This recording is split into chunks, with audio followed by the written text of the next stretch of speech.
previous chapter of Love in Art, we spoke about how people actually live. Marriage contracts, property, status, power, survival. Not terribly sexy, if you ask me. But where real couples were negotiating dowries and trying not to die from plague, art was busy inventing something way more intricate. A love that glows, a love that burns, a love that defies gods, kings, power, destiny, logic, and occasionally gravity. The history of art is not the history of realistic love. It is the history of love that never quite existed, and we swallowed it as a whole.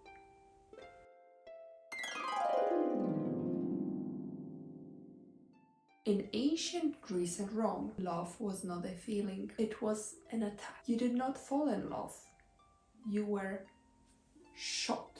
Usually by a winged child with appalling aim.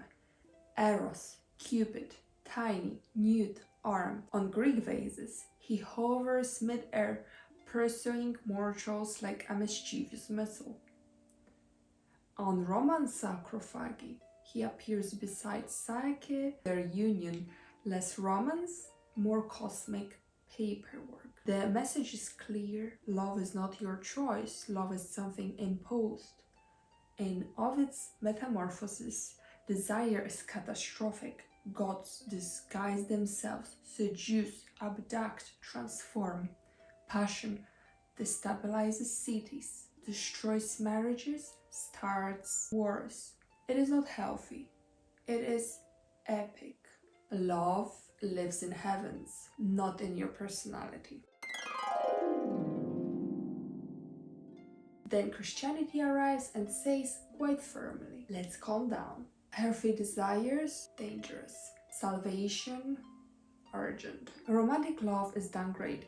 Agape, divine love, is superior.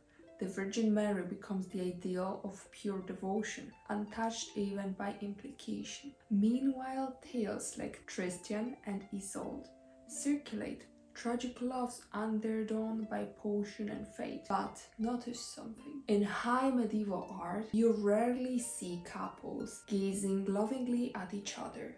You see saints, martyrs, bodies pierced by arrows, not longing.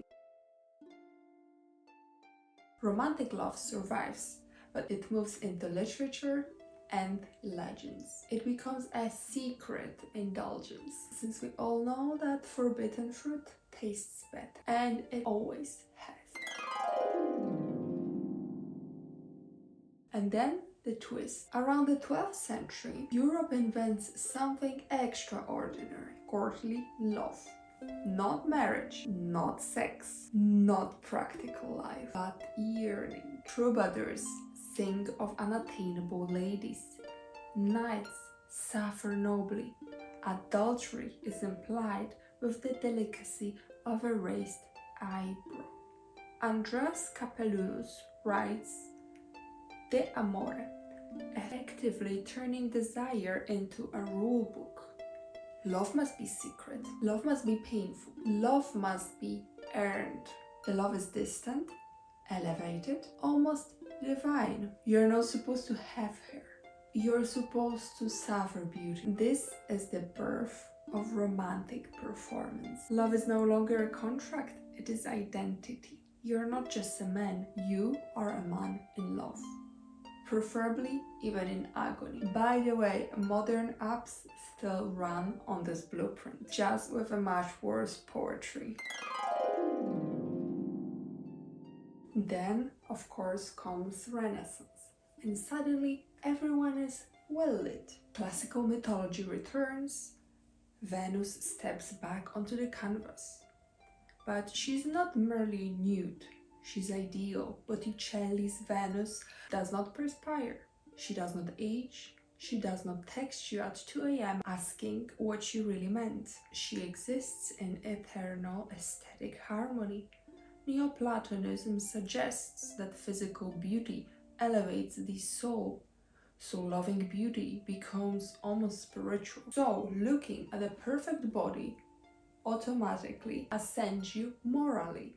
It is a very convenient theology for very attractive people. Love becomes aesthetic. It must look beautiful to be true.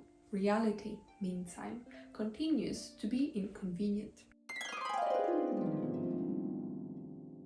The Baroque period decides, sadly, is overrated. Rubens paints flesh that moves, pulses, overflows. Bodies are abundant, fertile, glorious. Love is not distant longing. Bernini's ecstasy of Saint Teresa blurs the line between divine rapture and something that would make your parish priest deeply uncomfortable. Spiritual love and erotic sensation fuse. Heaven and body shake hands. Art no longer pretends love is calm. It is theatrical, operatic, borderline scandalous. And viewers love it. Of course they do. The 19th century takes the love personally. Now love is not imposed by gods. It is who you are. Francesco Aietz paints the kiss, a political revolution disguised as romance. Two figures locked in embrace, cloaked in secrecy and urgency. Love becomes rebellion against family, against society, against reason.